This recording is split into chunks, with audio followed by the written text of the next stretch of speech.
Lionel Messi তার career জুড়ে অসংখ্যবার করেছেন সব অবিশ্বাস্য গোল। তবে 2008-09 মৌসুমে মালাগার বিপক্ষে যে গোল করেছিলেন এই আর্জেন্টাইন খুদে জাদুকর, সেই গোল আর তিনি চাইলেও কখনো পুনরাবৃত্তি করতে পারবেন না।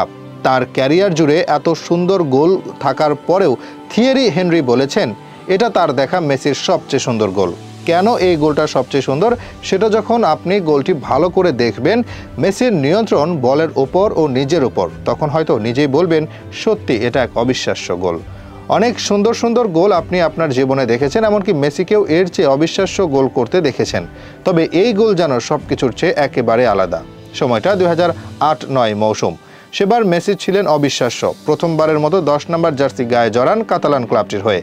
ফুটবল ইতিহাসে এমন অবিশ্বাস্য মৌসুম আর কাউকে দেখা যায়নি। সেবার বার্সেলোনা যা করেছিল, এর মাঝে লড়াইটা ছিল বার্সেলোনা ও মালাগার বিপক্ষে। ম্যাচে বার্সেলোনা জয় পায় 6-0 গোলে। তবে ম্যাচের দ্বিতীয় গোলটি ছিল আলোচনার মূল কেন্দ্রে।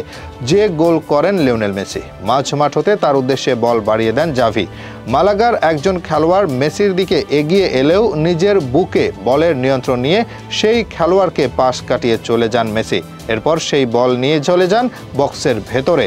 তখন তার সামনে চলে আসেন দুজন মালাগার খেলোয়াড়।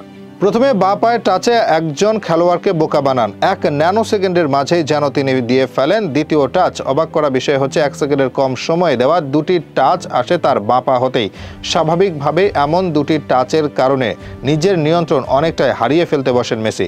যেখানে অন্য কেউ হলে এই সময়ে দুটি টাচে নিয়ন্ত্রণ হারিয়ে পড়ে যেতে পারতেন, সেখানে বাঁ পায়ে দুটি টাচ করে নিয়ন্ত্রণ অনেকটা হারিয়ে ফেলার পর ডান পায়ে শট করে বসেন মেসি। সেই শট গিয়ে টপ কর্নার দিয়ে জড়িয়ে যায় জালে। হয়তো আপনার কাছে মনে হতে পারে নরমাল, তবে একজন পেশাদার খেলোয়াড় ভালো বুঝতে পারেন এই গোল কতটা অবিশ্বাস্য। এই যেমন হেনরির ব্যাখ্যা অনুযায়ী তিনি মনে করেন এটা মেসির সর্বকালের সেরা গোল। এ নিয়ে ফরাসি সাবেক এই খেলোয়াড় বলেন, আমার দেখা মেসির সেরা গোল হচ্ছে যেটা তিনি মালাগার বিপক্ষে করেছিলেন, কারণ এই গোলের কোনো যুক্তি হয় না। এটা ফিজিক্সকেও ভুল প্রমাণ করেছে।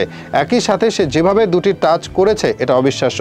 তাও তিনি প্রতিপক্ষের কাউকে বল ছুঁয়ে দেখতে দেয়নি, যার কারণে সে প্রায় পড়েই গিয়েছিল। আর সে পড়তে পড়তে গোল করেছে, যা একেবারে অবিশ্বাস্য। আর এমন এক গোল করে মেসি নিজেও হয়তো বিশ্বাস করতে পারেননি। সে কারণে এই গোলের পর নিজের হাত বারবার ঝাড়তে শুরু করেন। স্প্যানিশ সংকেত অনুযায়ী কেউ যখন অবিশ্বাস্য কিছু দেখে তখন সে হাত ঝেড়ে বুঝিয়ে দেয় এটা বিশ্বাসযোগ্য নয়।